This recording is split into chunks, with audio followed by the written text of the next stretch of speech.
Ladies and gentlemen, welcome to episode 7 of Talk Exchange. Today we have a very special guest, Kathy Mize, who is the immediate past national president. She's going to talk about how she literally grew up in Exchange, how she became a leader and established a club, and how she worked her way up within the organization, talking also about her role as the Child Abuse Prevention Center Director, the Ready for Life program, Growth by Greenville, the impact that COVID had on her chapter, and even how Exchange headquarters provides the resources needed to grow an Exchange club. So a great episode. If you're looking to grow a club, you're looking to get some motivation, this is the one to listen to. So we hope you enjoy episode 7, Talk Exchange.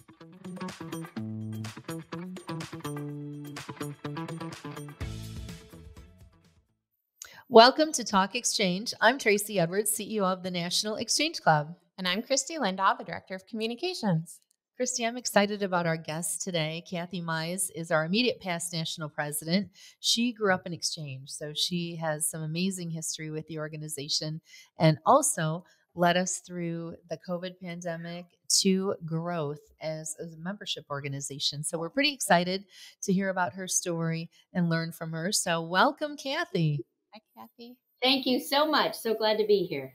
Thanks for taking time out of your day. We know you have an important role. We want to talk about that too, and how your lifetime of service and your career choice really intertwine so nicely and really reflect what Exchange is all about. So I'd love to hear more about how you grew up in Exchange. We know that your dad, Jim Brown, was a past national president. He and your mom, so beloved by Exchange today and always.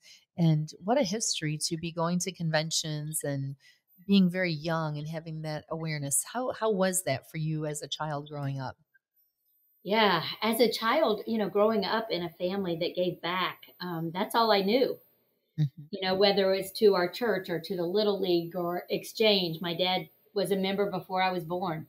So my entire life, I got to go to Exchange events. I remember as a child being out at a tree lot for Christmas when they were selling Christmas trees and just all the fun parades they did and all the events. And it's really all I knew.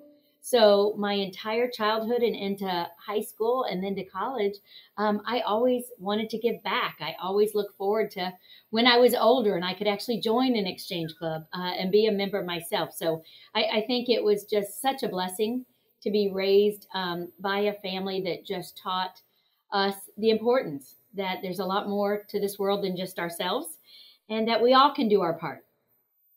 Well, you're so right. And, we hear from people about how do we get the next generation engaged in service. That's how I grew up in a very similar family. We were always doing something good for somebody, giving back. And so, like you said, it's just what you knew to do. And imagine if kids don't grow up with that. How then are they expected as an adult to catapult into service somehow? So really it starts in the home, and that's awesome that you did that. It was just what you knew. And what impacted you then to get more involved, because it was at the level where you were growing up and so your parents brought you to conventions. I'm sure you have great stories about that. But what led you to say, I want to continue in leadership in this organization as well and really follow the same path that your dad set? Yeah, well, I never intended to do that when I joined Exchange. But actually, I became a leader right away because the area where I lived in South Carolina did not have a club. So we had to build a club. So I was the charter club president. So I kind of got started in a leadership role because I really wanted an Exchange club in my hometown. And it was an amazing club. And we did a lot of great things. So I just started as club president. And then when I moved back to Florida, I found a club that I loved that I joined back in 1998 and worked my way up. It's a very strong club and one that really develops leaders and focuses on leadership succession. So I kind of got in that mindset and went all the way up to that. And then after that, it was the district. And again, I don't think I thought I would go beyond that. But there was just something about Exchange and being in a leadership role and feeling like if I could impact this organization in a positive way and grow, not just to grow, but which means greater impact across this country, especially as it relates to our national project, the prevention of child abuse, then that's what got me to go ahead and run for the national board and ultimately to become national president.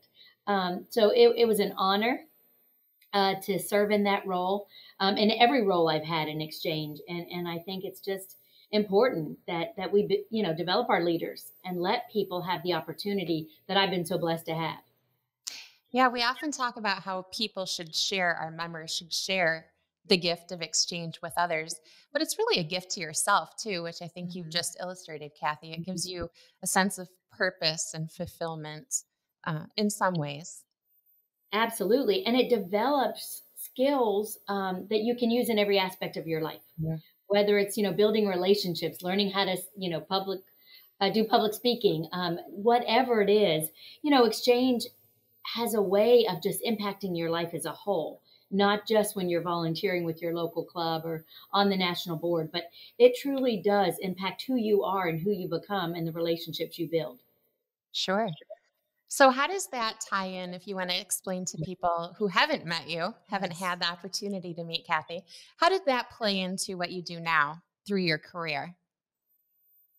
That's a great story, and it truly impacted my career choice, 100%.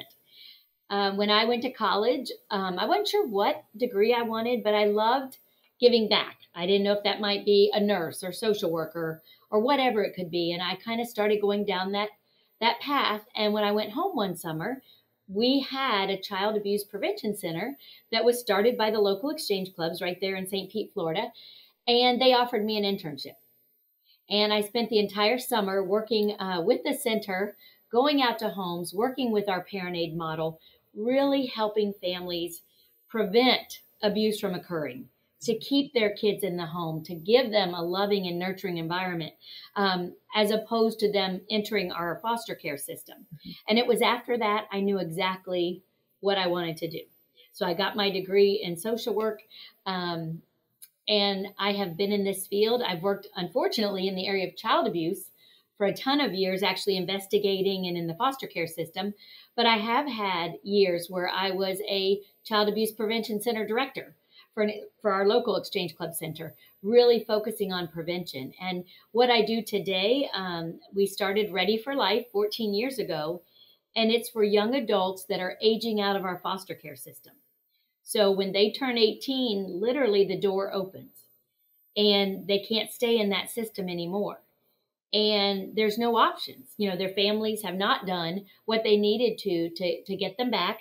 They weren't adopted for whatever reason. And now they find themselves on their own, usually not in high school. They've dropped out, potentially already parenting or pregnant, and on the street, many times homeless. And so Ready for Life was created to come beside them, to do what you would do for your kids on any given day. The heart of what we do is a mentor program. These young adults said, we want one person that cares we're alive. Just one to be on the other end of that phone. So giving me chills.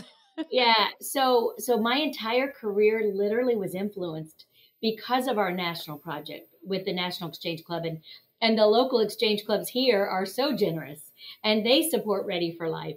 So we are doing after the fact, after abuse has occurred.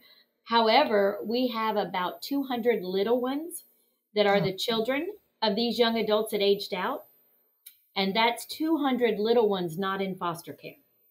Right. So it truly is a prevention model that if we can break that cycle of abuse, which goes back generations, that's really what our parent aid model is. And that's what we're able to implement here on a regular basis.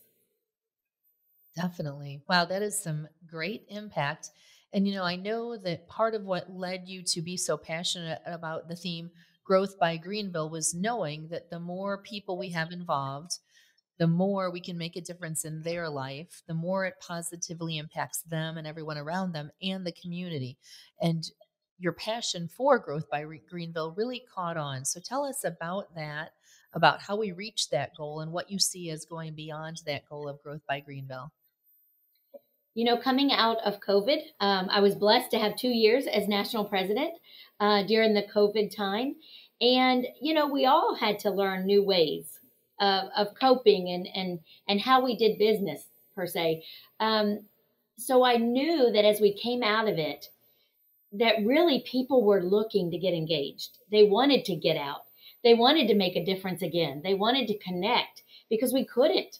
We did the best we could to do things to help others during that time. But I felt like this was our time to really give people a way to connect, to make a difference, to get involved in their community, and especially for communities that didn't have an exchange club. I think about where I live. How sad would that be if we didn't have one club, or we have 3 or 4 locally? And it really is a vehicle. It's a gift, as you said. And it kind of was catchy, growth by Greenville. And so that's why we used it. But it really was a message of let's not stop growing. It's a mindset. It's a culture. Again, it's not let's grow just so we can say we have this many members. It's let's grow so more communities can have clubs. More impact can happen. We can honor more veterans and those that served and sacrificed. We can give youth scholarships to go to college, and the list goes on. And I think that's why growth by Greenville and beyond, I am absolutely optimistic, and I know we'll grow every year. And it's important that we do that, and that we encourage all our members to give that gift and to keep building this organization so that we can have a greater impact across this country. Yeah. And, there's so much that people aren't going to forget about COVID. Some things are going to be with us personally for the rest of our lives. And I think, Kathy, one of your legacies is going to be how Exchange weathered the pandemic, how we came out of the pandemic, and the fact that we did grow. I think that will be your legacy, and it's something you should be incredibly proud of. From the headquarters staff standpoint, making that pivot in 1 or 2 days is difficult. It was difficult for every company, but then we also had to find a way to encourage people to continue to serve their communities, even though they couldn't be out in the communities. And I'm very proud of what our organization was able to do. And I think on behalf of the staff and the rest of the membership, we thank you for helping us to see how we could make that happen. Well, thank you. And again, it was an honor to lead, but I couldn't have done it without the amazing staff with the National Exchange Club. You all did not skip a beat. And that's what I tell people that want to, maybe be a district president or on the national board. You make our job easy.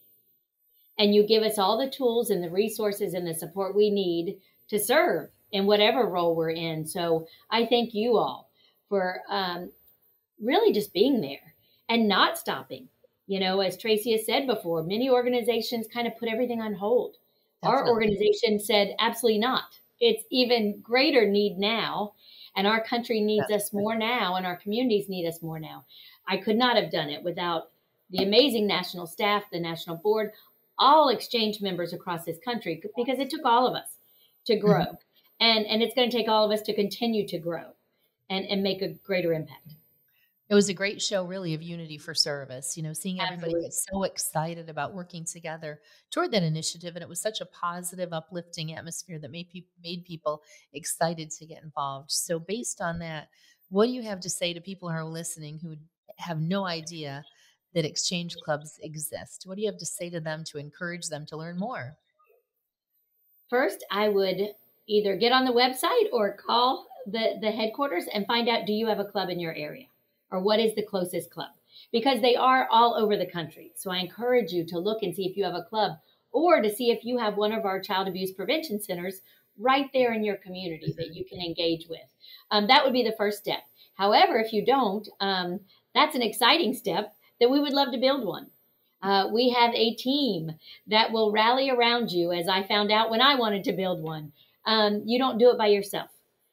So we are looking to find communities that don't have an exchange club. And I am here to tell you, it is sad for those communities. I hate you're not being able to experience what we experience all the time. So call, let us know, email, whatever you need to do, and we will rally around and support you as you build a club in your area. And the beauty of that is really every club meets the needs of their own community. So whatever your needs are, that's what you get to do. We're not a cookie cutter model that everyone has to do the same thing. It's so fun to see what's going on across this country in our clubs, that will amaze you. So just get involved, call, email, whatever you need to do. But I hope that we can continue to build so that we have an exchange club in every community across this country. That would be amazing. And based on that message, where do you see Exchange going in the next, 2 to 5 years? That would be my goal. Not only having areas that don't have exchange clubs now do, and even if your area has a local club, my community has 4. So just because there's a club there, you can still build another one. We all have different needs as to when we meet, where we meet, the time of day, are we working, are we not, all of that. So I see us really focusing on areas that don't have clubs or don't have clubs that are meeting the needs for those that want to attend. Also reaching out to those that are younger. I do not believe that the younger generation doesn't want to give back. I absolutely think that is wrong. They want to give back. They need a vehicle to do that, and they want value. If they're going to a meeting, it needs to have a purpose. And what we say is it's not about the meeting. It's what you do when you walk out the door and how you serve your community. So we need to focus on how can we engage all ages so that together, we can be very diverse and inclusive and meet the needs of our communities, which all look so very different. The other piece of that is I would love to see more child abuse prevention centers started across this country by our exchange clubs, because unfortunately, the numbers of those children being abused across this country only continues to rise. The number that are in foster care only continue to rise. COVID did not help that. I think many thought it did. It didn't. Kids were not being seen by the protective people in their lives. So we need more efforts across this country to keep kids safe, to protect them, and to strengthen our families so they can raise their own children right in their own homes. So I see Exchange doing both of those, continuing to build clubs, continuing to invite members to our existing clubs. If you haven't brought a new member in a while, it's time you ask someone. It's time you give them that gift. And again, what every club does, it makes such an impact. So as creative as you want to be and just meet the needs of your community, and together, I think we will give this country what we need, especially after coming out of such a hard couple years with COVID and violence and a lot of other things. We are the answer. Exchange in every community is the answer. I love that. We are the answer. You're right. We have a quality product in the form of clubs nationwide, offering great value to people and really making a big difference in the life of the member and beyond. So It's pretty tremendous, the ripple effect. Well, thank you for joining us. Absolutely. Thank you for having me. Inspiring time, as you always are when we're with you. So thank you for sharing your inspiration and your personal commitment with our audience today. Thank you all so much. Thank you, Kathy.